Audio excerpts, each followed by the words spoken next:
नमस्कार, आप देख रहे हैं उत्तराखंड न्यूज। मैं हूं माधवी पांडे आपके साथ। अल्मोड़ा जिले के विकास खंड सल्ट के मोहान स्थित केंद्रीय आयुष मंत्रालय के अधीन Indian medicine pharmaceutical corporation limited IMPCL के निजीकरण को लेकर कर्मचारियों में गुस्सा देखने को मिल रहा है और लगातार धरने पर कर्मचारी बैठे हुए हैं। धरने पर बैठे कर्मचारियों को पूर्व CM और कांग्रेस नेता हरीश रावत ने समर्थन दिया है।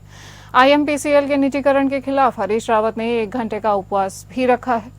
पूर्व मुख्यमंत्री हरीश रावत सहित विभिन्न संगठनों के IMPCL को अपना समर्थन दिया है। IMPCL फैक्ट्री हजारों कर्मचारियों और ग्रामीणों को रोजगार देती है। कर्मचारियों के साथ स्थानीय आसपास कई गांव के लोगों को भी रोजगार मिलता है। साथ ही उन्होंने कहा कि ये लड़ाई कर्मचारी के अधिकारों और आजीविका को बचाने की लड़ाई है।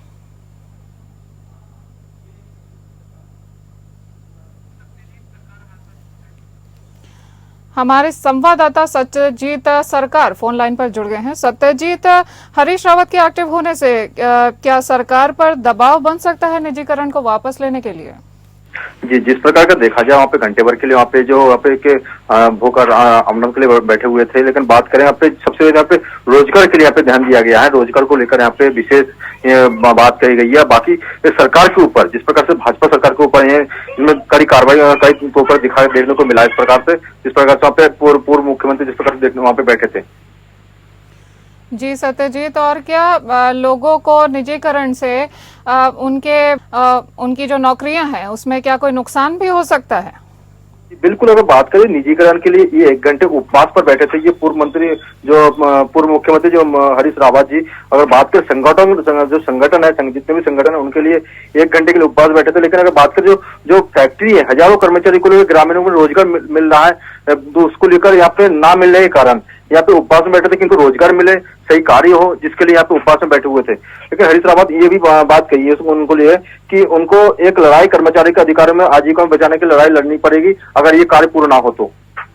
तमाम जानकारी के लिए धन्यवाद सत्यजीत। उत्तराखंड में केदारनाथ विधानसभा के उपचुनाव का मतदान कल समाप्त हो गया है। 23 नवंबर को वोटों की गिनती होगी। उपचुनाव में मुख्य मुकाबला भाजपा और कांग्रेस का बताया जा रहा है। दोनों ही राजनीतिक पार्टियों द्वारा अपने जीत की दावे भी किए जा रहे हैं। कांग्रेस के वरिष्ठ नेता प्रीतम सिंह ने कहा कि केदारनाथ विधानसभा चुनाव में कांग्रेस जीत हासिल करेगी। उन्होंने ये भी कहा कि केदारनाथ विधानसभा क्षेत्र के लोगों में कैंपेनिंग के दौरान सरकार के प्रति भारी नाराजगी देखी गई है। साथ ही उन्होंने ये भी कहा कि जो स्थानीय मुद्दे उठाए थे उनको भी काफी जन समर्थन मिला है।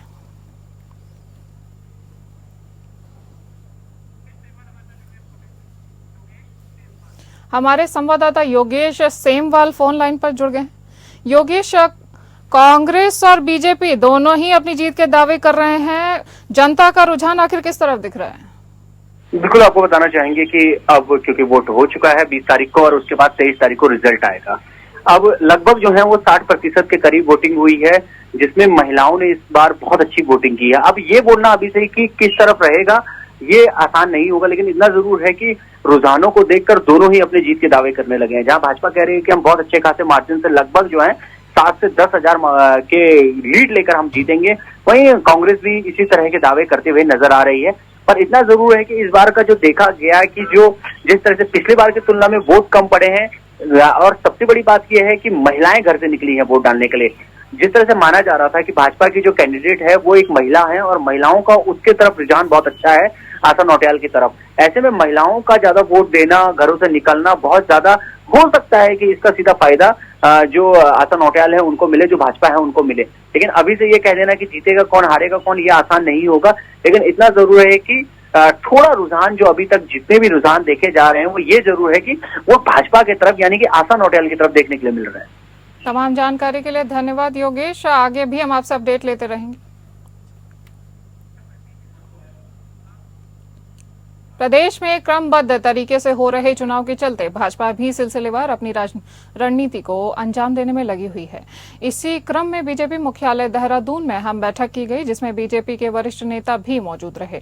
बैठक को लेकर कैबिनेट मंत्री सुबोध उनियाल ने बताया कि भाजपा एक राजनीतिक दल है और प्रदेश में निकाय चुनाव भी होने हैं। ऐसे में किस तरह से पार्टी की रणनीति होनी है, प्रत्याशियों का चुनाव कैसे करना है, इस पर चर्चा की गई। सेमवाल हमारे संवाददाता लगातार बने हुए हैं। आपको मेरी आवाज आ रही है?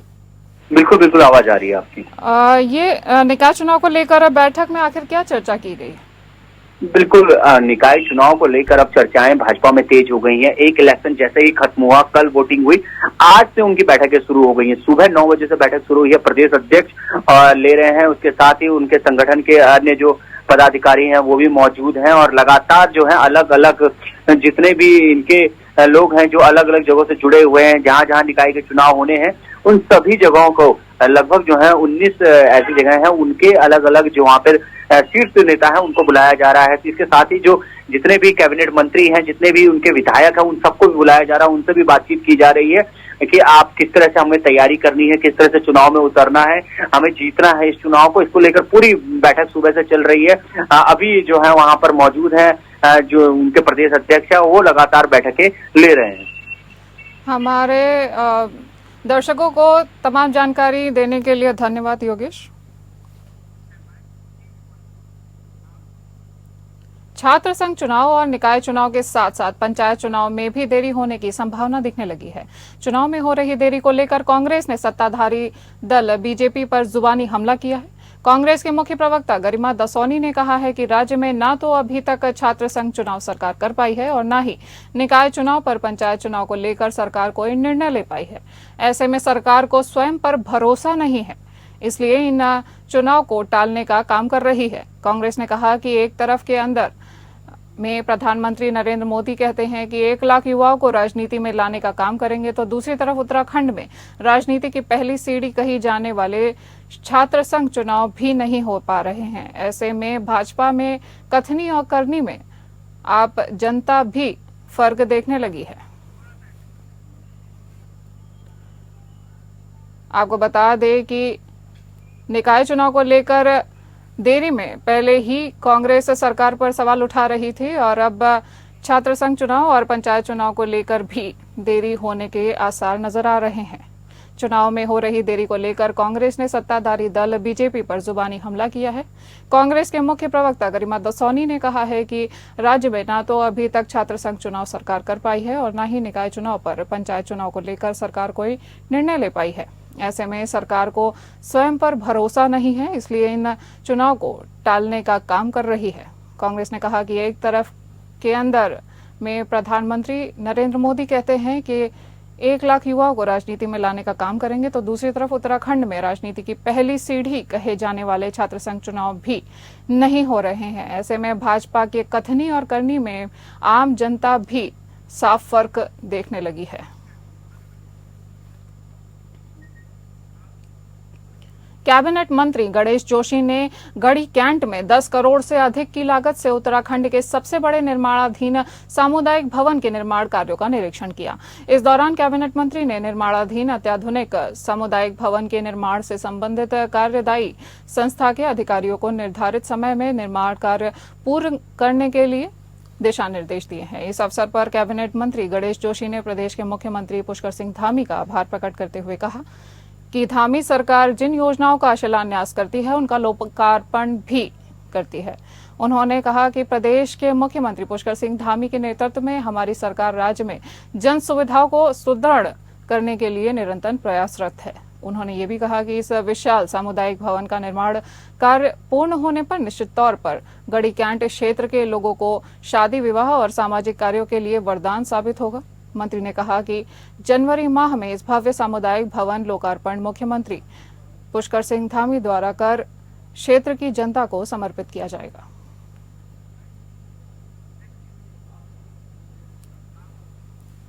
प्रदूषण की वजह से दिल्ली में उत्तराखंड रोडवेज की पुरानी मॉडल की डीजल बसों पर लगी रोक का समाधान निकल गया है। उत्तराखंड रोडवेज को अब 200 नई बसें मिलेंगी। रोडवेज को BS6 मॉडल की 100 नई बसें खरीदने की मंजूरी मिल गई है।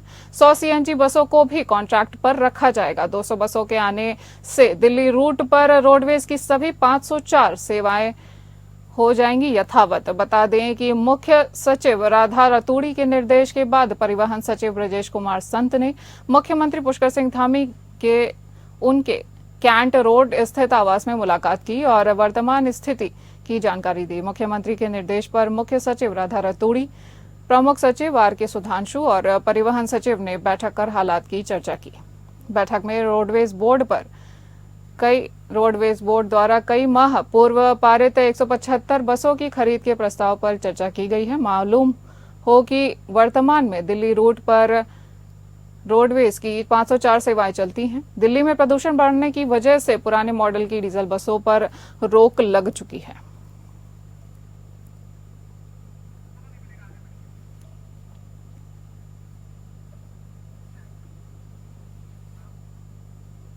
दिल्ली की रोडवेज बस सेवा प्रभावित होने के बाद उत्तराखंड परिवहन निगम ने सभी डिपो को अलर्ट जारी कर दिया है। उत्तराखंड परिवहन निगम के एमडी डॉक्टर आनंद श्रीवास्तव ने बताया कि नए नियमों के तहत दिल्ली में BS3 और BS4 की बसें नहीं चल पा रही हैं। इसको देखते हुए उत्तराखंड परिवहन निगम लगातार दिल्ली में बसों की संख्या को बढ़ाने का प्रयास कर रहा है। किसी भी यात्री को परेशानी न हो, इसके लिए परिवहन निगम की ओर से यह प्रयास किए जा रहे हैं। उन्होंने बताया कि दिल्ली रूट पर निगम की करीबन 300 बसें चल रही हैं। इसके तहत 181 CNG बसें, 12 वॉल्वो बसें और 103 BS6 बसें दिल्ली रूट पर संचालित की जा रही हैं।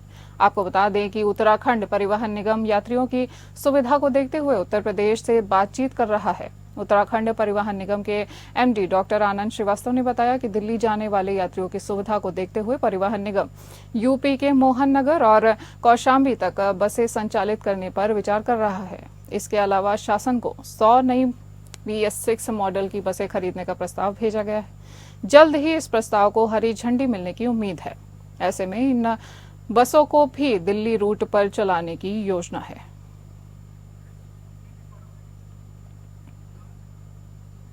अगली खबर जसपुर कोतवाली क्षेत्र से है, जहां अमृतपुर पट्टी में एक निजी जमीन की पैमाइश पर पहुंची राजस्व विभाग की टीम को विरोध के चलते वापस आना पड़ा। पूरा मामला जसपुर के अमृतपुर पट्टी का है, जहां पीड़ित व्यक्ति कमल चौहान ने SDM कोर्ट में हटबंदी के एप्लीकेशन लगाई थी। इसके बाद राजस्व विभाग की टीम मौके पर हटबंदी के लिए पहुंची थी, लेकिन दूसरे पक्ष के लोगों ने इसका विरोध किया, जिसके बाद राजस्व विभाग की टीम को वापस लौटना पड़ा। वहीं तहसीलदार जसपुर शुभांगिनी सिंह ने बताया कि आज अमृतपुर में टीम गई हुई थी पैमाइश के लिए, जिसके बाद स्थानीय लोगों द्वारा इसका विरोध किया गया और जो भी आपत्तियां हैं उनका निस्तारण किया जाएगा और जो भी हटबंदी का कार्य है उसे दोबारा किया जाएगा। वहीं पीड़ित व्यक्ति कमल चौहान ने बताया कि आज तहसील प्रशासन की टीम ने हटबंदी करनी चाहिए, लेकिन दूसरे पक्ष के भारी विरोध के कारण हटबंदी नहीं हो पाई। पुलिस प्रशासन भी मौके पर मौजूद था। उन्होंने कहा कि पुनः उप जिला अधिकारी के सामने पक्ष रखा जाएगा और पुनः हटबंदी कराने के प्रयास किए जाएंगे। कमल चौहान का आरोप है कि खसरा संख्या 244 खा, जिसका रकबा लगभग 3.98 बीघा बढ़ता है, वो पूरी जमीन कृष्णा एवेन्यू कॉलोनी ने हड़प ली है, जिसका एक SDM कोर्ट में हटबंदी का चल रहा है। उसी के अनुपालन में आज प्रशासन की टीम नापतौल के लिए पहुंची थी। हमारे संवाददाता वसीम अहमद फोन लाइन पर जुड़ गए हैं। वसीम, क्या है पूरा मामला? जी, मैं आपको बता दूं, एक पीड़ित पक्ष कमल चौहान ने उप जिला अधिकारी को एक एप्लीकेशन दी थी कि कृषि की कुछ जमीन जो है कुछ व्यक्तियों ने हड़प ली है, जिसका खसरा नंबर 244 है। वहीं दूसरे राजस्व विभाग की टीम ने आकर वहां पर नापतोल करने की कोशिश की, लेकिन दूसरे पक्ष ने वहां पर भारी विरोध करते हुए उन्हें नापने नहीं दिया। वहीं उप जिला अधिकारी और पुलिस प्रशासन की टीम भी मौके पर मौजूद थी, लेकिन दूसरे पक्ष कहीं न कहीं एक जबरन तौर से वहां पर उच्च अधिकारियों के सामने मौजूद हुई। वहीं कहीं न कहीं देखा जाए तो पूरी टीम को वहां से वापस जाना पड़ा। जी, तमाम जानकारी के लिए धन्यवाद वसीम।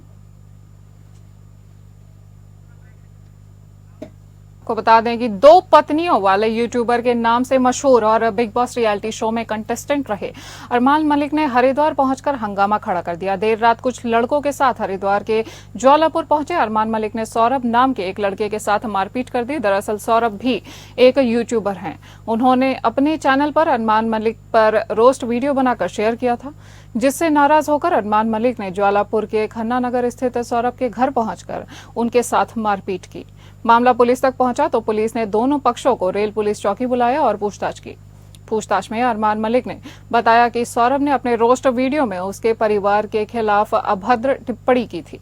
पुलिस ने घर में घुसकर गुंडागर्दी करने पर अरमान मलिक को कड़ी फटकार लगाई है। हालांकि पुलिस ने कोई कानूनी कार्यवाही न करते हुए दोनों पक्षों के बीच समझौता करवाकर मामले को रफा दफा कर दिया है।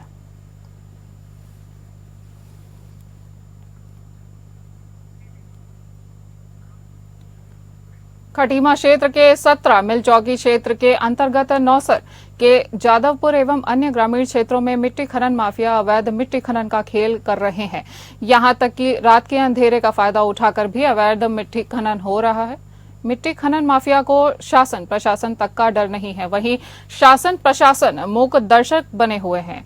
इस अवसर पर खटीमा उप जिलाधिकारी रविंद्र सिंह बिष्ट का कहना है कि अभी तक किसी प्रकार की मिट्टी खनन की परमिशन नहीं दी गई है। जो लोग अवैध मिट्टी खनन कर रहे हैं उनकी जांच की जाएगी और उनके खिलाफ कानूनी कार्यवाही भी की जाएगी।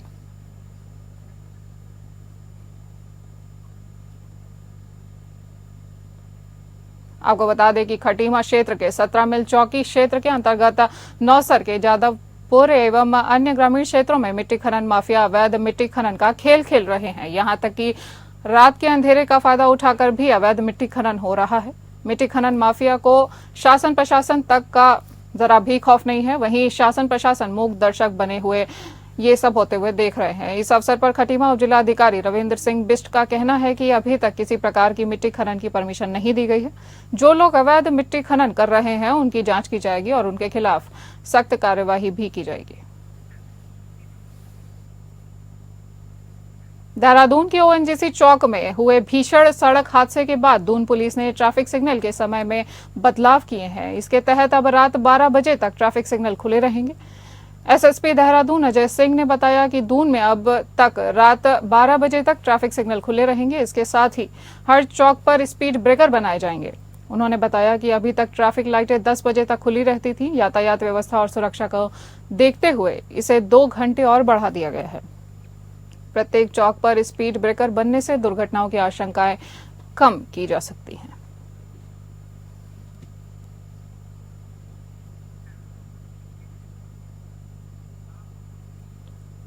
हरिद्वार के एसएसपी प्रमेंद्र सिंह डोभाल ने पथरी थाने का निरीक्षण किया। इस दौरान एसएसपी ने थाने में नवनिर्मित महिला बैरक का उद्घाटन भी किया। साथ ही थाने में लंबित मामलों में थाना पुलिस से जानकारी भी ली। एसएसपी ने कहा कि जिन थानों में महिला और पुरुष कर्मियों के रहने की व्यवस्था ठीक नहीं है वहां बेहतर व्यवस्था की जाएगी। इसके लिए साथ ही सभी थाना अध्यक्षों को निर्देशित भी किया गया है।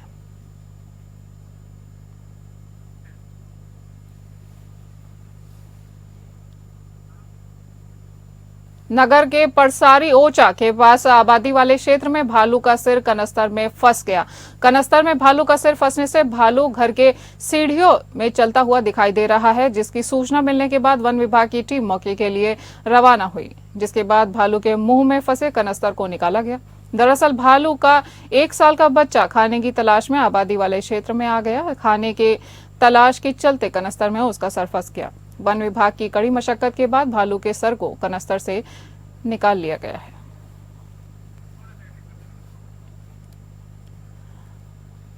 आपको बता दें कि नगर के परसारी ओचा के पास आबादी वाले क्षेत्र में भालू का सिर कनस्तर में फंस गया। कनस्तर में भालू का सिर फंसने से भालू घर की सीढ़ियों में चलता हुआ दिखाई दे रहा है। इन तस्वीरों में आप देख सकते हैं कि एक भालू का बच्चा है जिसके सर पर एक कनस्तर फंस गया है। दरअसल ये बच्चा खाने की तलाश में एक घर में चला गया था, जहां पर इसका सर कनस्तर में फंस गया। वन विभाग की टीम भी घटना पर पहुंची और उसने सुरक्षित भालू के बच्चे के सर से कनस्तर को निकाल लिया है।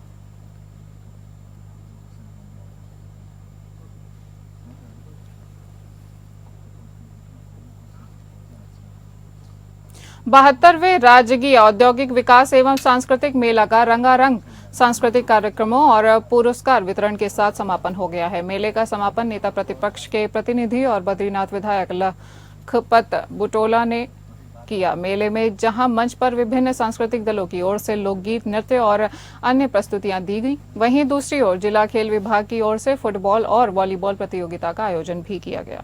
फुटबॉल प्रतियोगिता का फाइनल मुकाबला राजपुर 11 देहरादून एवं खिरसू एफसी के बीच खेला गया, जिसमें निर्धारित समय तक दोनों ही टीमों की ओर से एक एक गोल किया गया, जिसके बाद पेनाल्टी शूटआउट में राजपुर 11 देहरादून ने 4-3 से खिरसू एफसी को पराजित कर मुकाबला जीत लिया है। वहीं वॉलीबॉल प्रतियोगिता का अंतिम मुकाबला देवकोट चमोली और ब्रदर्स क्लब गौचर के बीच खेला गया, जिसमें देवकोट की टीम ने ब्रदर्स क्लब को पराजित कर खिताब अपने नाम किया है। समापन के मौके पर फुटबॉल की विजेता और उप विजेता टीम को ट्रॉफी के साथ क्रमशः 51,000 व 41,000 का नगद पुरस्कार देकर सम्मानित किया गया। साथ ही वॉलीबॉल प्रतियोगिता के विजेता टीमों को ट्रॉफी के साथ ही विजेता टीम को 41,000 और उपविजेता टीम को 31,000 का नगद पुरस्कार प्रदान किया गया। वहीं मेले में उद्योग विभाग की ओर से स्थानीय उत्पादों के विपणन के लिए 40 स्टॉल लगाए गए थे, जिनमें कालीन, पंखी, स्वेटर, टोपी सहित अन्य ऊनी उत्पादों के साथ ही कृषि और बागवानी के उत्पादों का विपणन किया गया। उद्योग विभाग के महाप्रबंधक बीएस कुंवर ने बताया कि मेले के दौरान विभाग की ओर से लगाए गए स्टॉलों से 42 लाख के स्थानीय उत्पादों का विपणन किया गया है।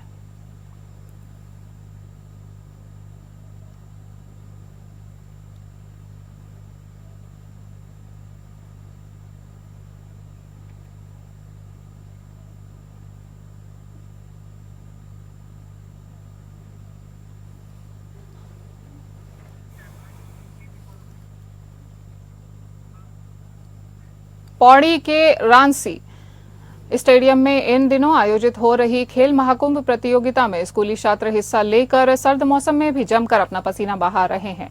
खेल प्रतियोगिता में शामिल पौड़ी जिले के 15 ब्लॉक से आए स्कूली छात्र छात्राएं खेल प्रतियोगिता में हिस्सा लेकर अपना दम, long jump, high jump, kho kho, kabaddi, ball through समेत तमाम खेलों में दिखा रहे हैं, जिससे स्टेट लेवल प्रतियोगिता में शामिल हो पाए स्कूली छात्र छात्राओं का कहना है कि अपनी खेल प्रतिभा को संवारने में जुटे हैं, जिससे वे नेशनल खिलाड़ी का मुकाम भी भविष्य में हासिल कर पाएंगे।